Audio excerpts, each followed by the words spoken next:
of the day. Welcome to our AKTU e-lecture series. I, Dr. Vibhuti, Professor and Head, Department of Management Studies, Rajkumar Goyal Institute of Technology, Ghaziabad, will be discussing on the various aspects of employee relations and labor laws. Today, we will be dealing with the lecture 2 of Unit 2. The topic for this lecture is discipline. Now, let us find out what this discipline is and why it is so important to study in case of labor and employee relations.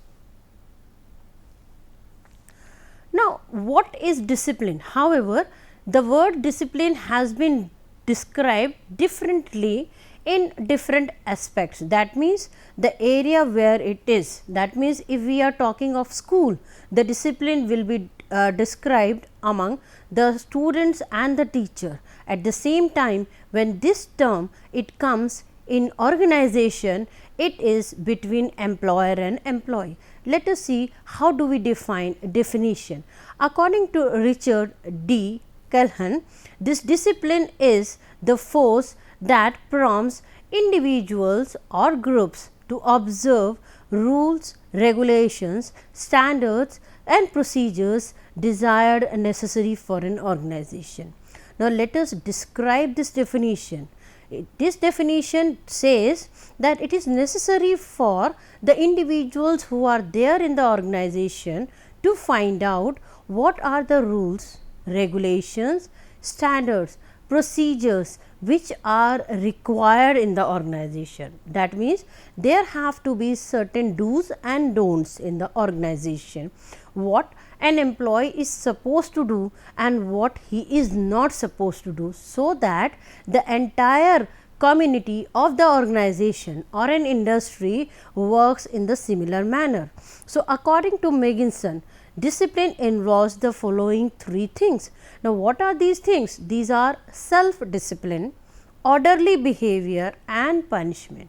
So, in the organization, because we all know that in organization we have all the mature people. So, the important thing is self-discipline. All the employees in the organization, they should be disciplined themselves. There should not be any force which is saying that this is not required and this type of behavior should be there in the organization. So, it is self-discipline. Second is orderly behavior. Now, when we say orderly behavior means, though we are self-disciplined, but every organization or every industry has its own norms, and these norms are applicable for all the employees who are there in the organization. That means orderly behavior. That means a behavior which is primarily being ordered by the top of the organization.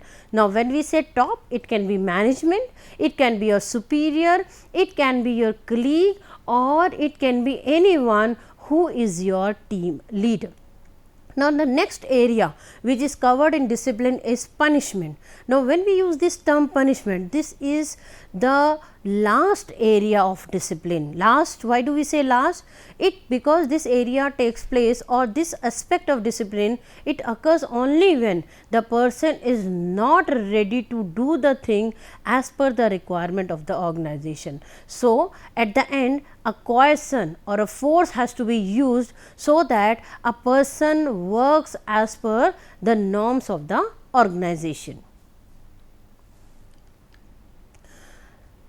Now, when we talk of discipline, it can be in two ways. It can be positive or it can be negative. Now, when we use the term positive and negative, these totally depend upon the type of leadership which we are using or the type of instrument a leader is using. For example, if a leader is using rewards and the leadership is very effective or it is democratic, we call it as positive discipline.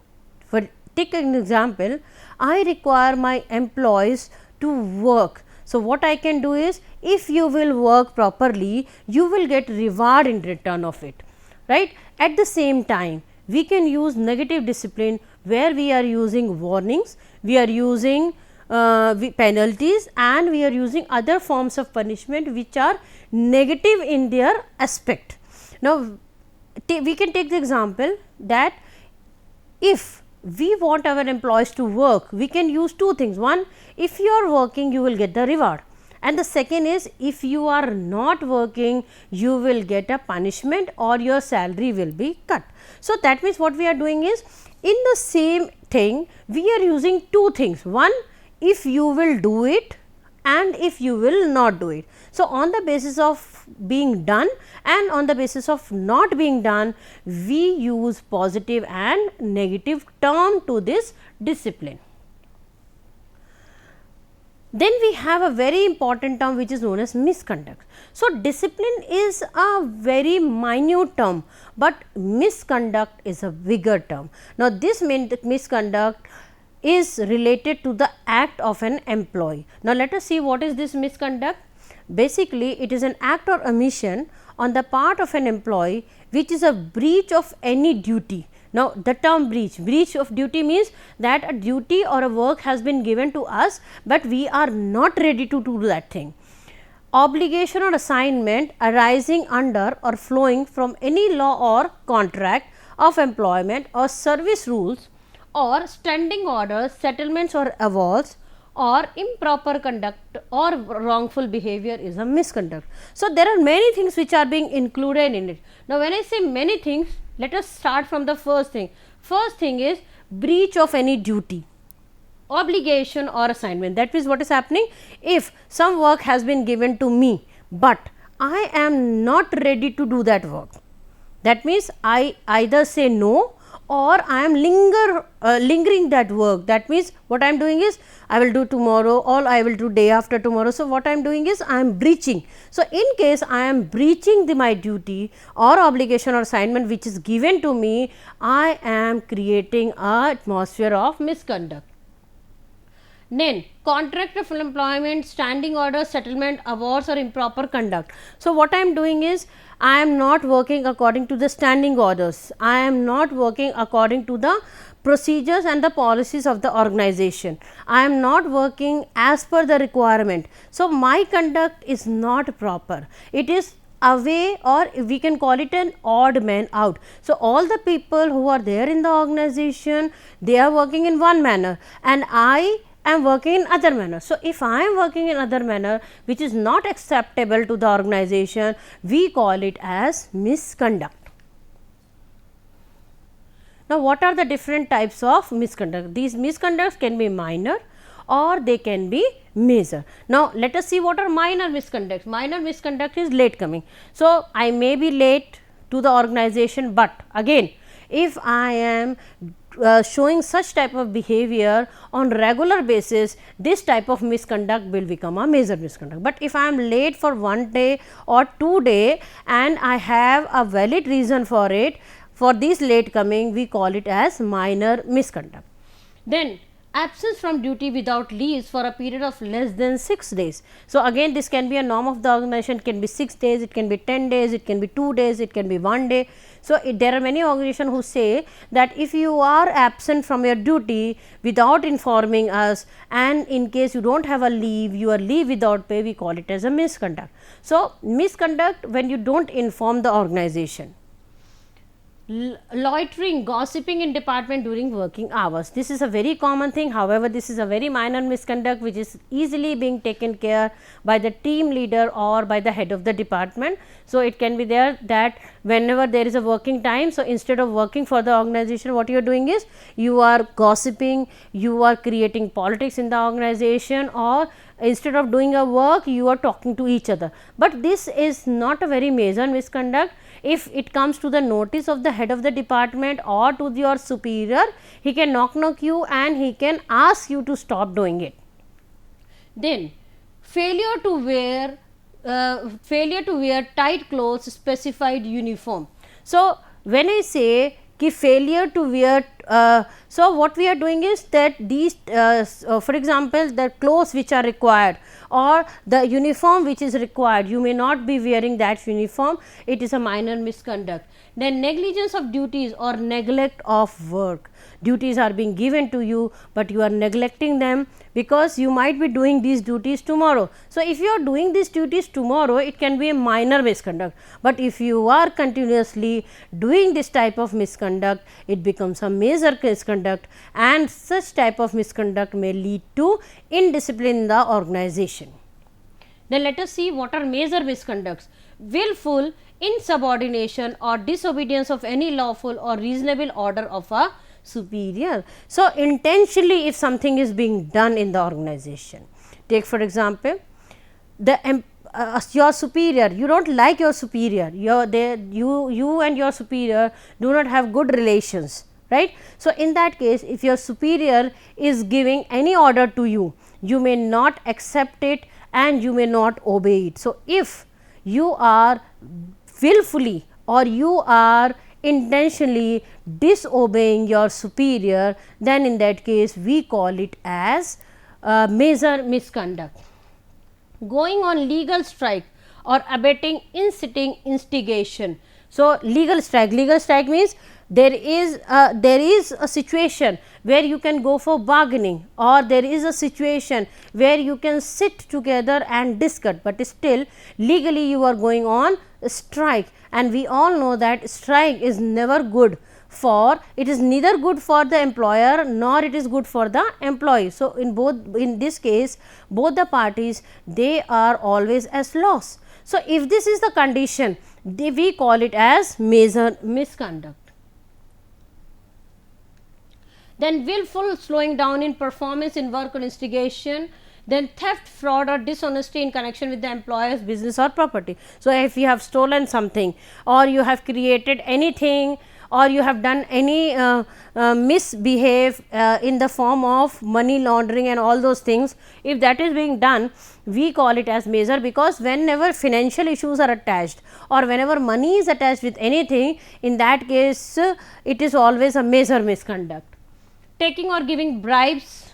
So, if you give bribes just for promotions and all those things, for example, you wish to have promotion, you have given bribe to your senior. So, in that case both your senior as well as you have created a situation of misconduct in the organization. Absentees without leave. So, you are absent without leave, without information for more than 10 years, for more than 10 days, we call that particular thing as misconduct, and that too major. Then habitual breach of any standing order or any law applicable. So, in both the cases,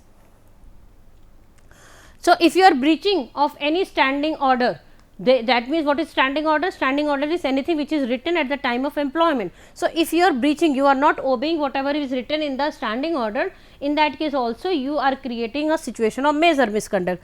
Collection without permission of the manager. So, collection without manager, you are collecting the money in the organization and nobody knows that the money is being collected in the organization, and your superior does not know why you are collecting, and there is no written order that the money has to be collected. It is a major misconduct.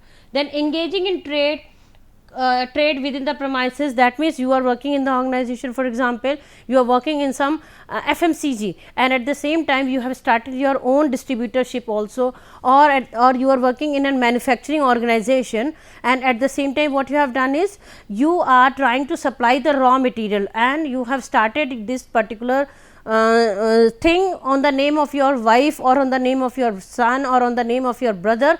In that case we will call it as a major misconduct.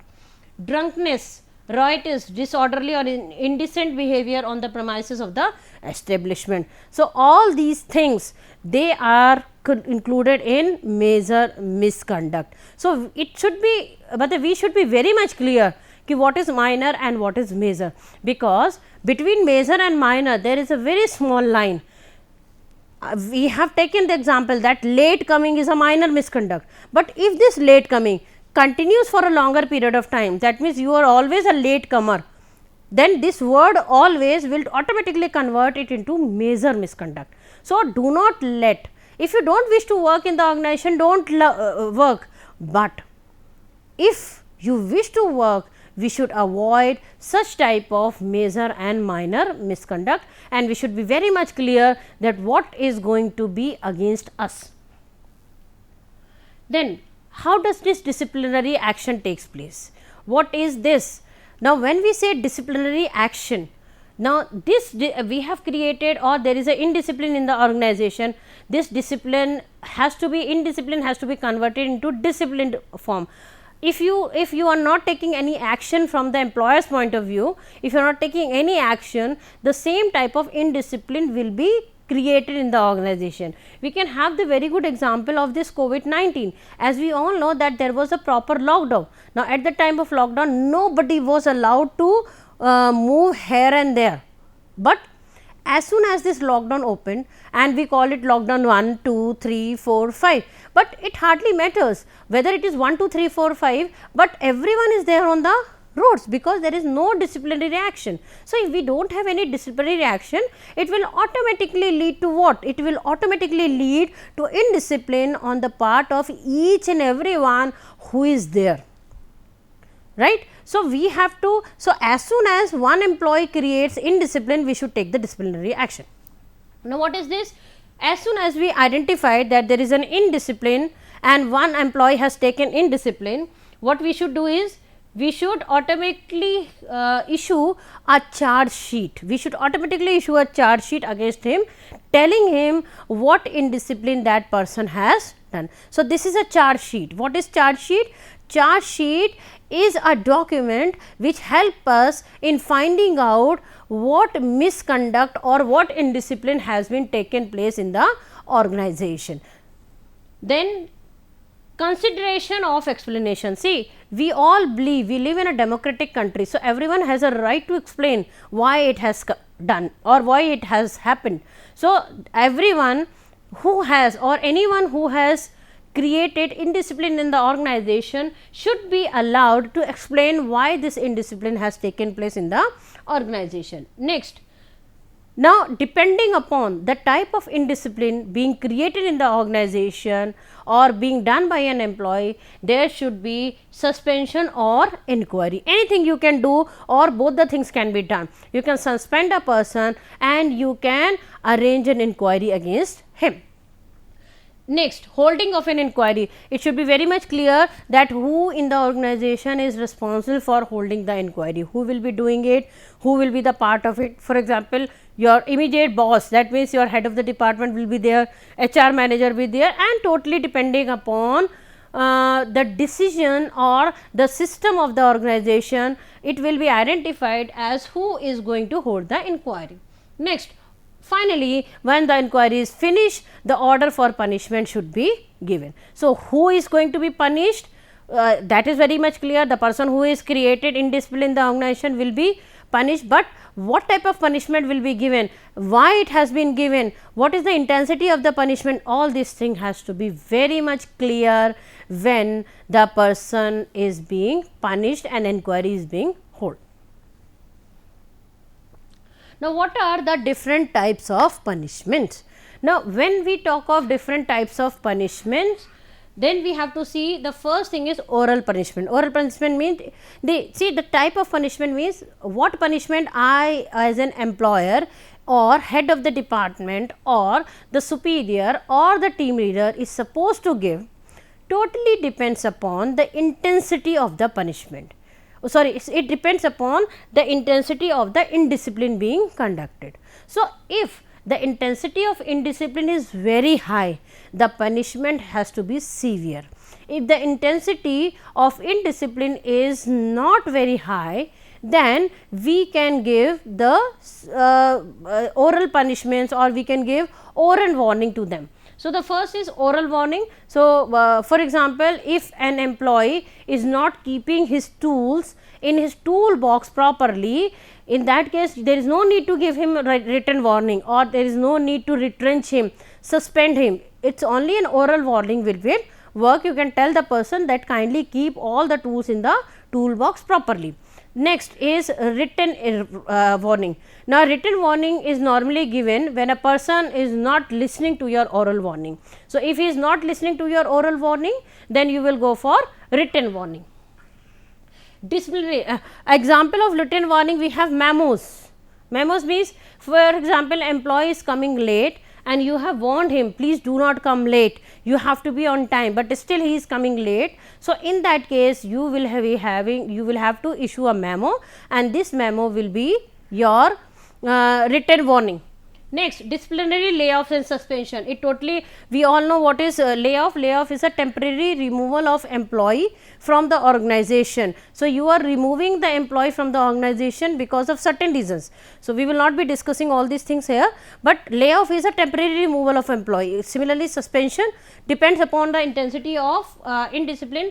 Demotion in the rank, this is not very common, it is very rare, but it totally depends if you are not properly working at a particular position which is being given to you. For example, you have been promoted to assistant manager or you have been promoted to a manager, but you are not performing all the duties of a manager properly, you are still performing like a assistant manager. So, if you are still performing like an assistant manager, it is better to demote you. So, you are being demoted, your incentives have been reduced or your increments have been reduced only because you are not performing your duties well. Then withholding of increments is again, fines can be issued because this is normally a case when you have broken anything in the organization and you are not listening to the things. Adverse remark in service book, this is normally done in case of government organization because there are service books, and whenever there is a promotion, these service books are being seen. Dismissal and discharge. Now, dismissal and dismissal means dismiss from the organization, and discharge means taking your charge back. Take for example, you are working as a manager and you have been given a charge of production manager also, but because as a manager you were good, but as a production manager you are not good. So, you are being discharged from your duties because you have not performed your duties well. Now, but this type of, I have already told that the type of punishment totally depend upon the intensity of your indiscipline which have been conducted. So, we start with verbal warning, which is being given for minor misconduct, and it is normally given by the supervisor only. Then written warning is when the minor misconduct is repeatedly being conducted and it is given by department manager. Then if you repeatedly go for minor or serious or gross misconduct, then transfer, demotion, suspension and dismissal can be done in the organization. Then what is code of discipline? This code of discipline are basically the written statements, because every organization has its own discipline pattern. So, this code of discipline, it tells us the do's and don'ts of the organization. So, whenever you are there in the organization, before you join an organization or on the very first day of joining the organization, you will have the code of discipline which are being placed at different points of the organization. Now, these are certain codes of discipline: maintain harmonious relations, promote industrial peace. This applies to both public and private sector. So, both public sector as well as private sectors, they can have this type of code of discipline.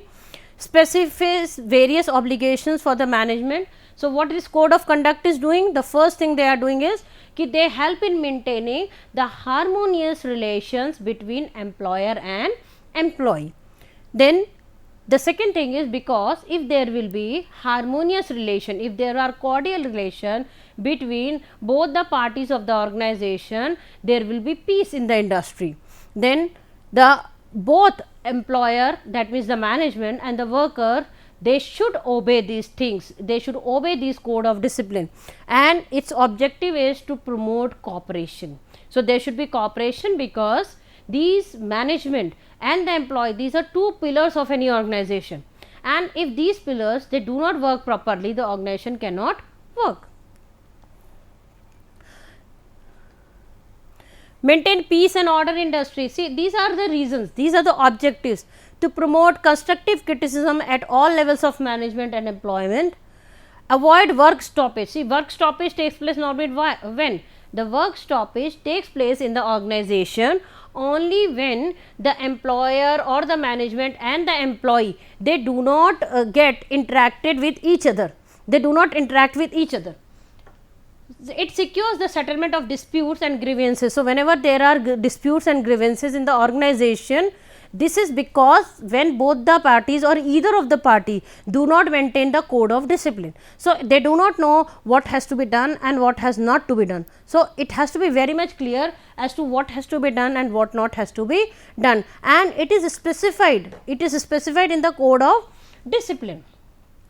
Avoid litigation. Litigation means putting your fault or putting the fault on others' shoulder. So, instead that whenever take for example, if the productivity is less or if the profit is less in the organization, employee says that it is because of employer, because they are not promoting the organization.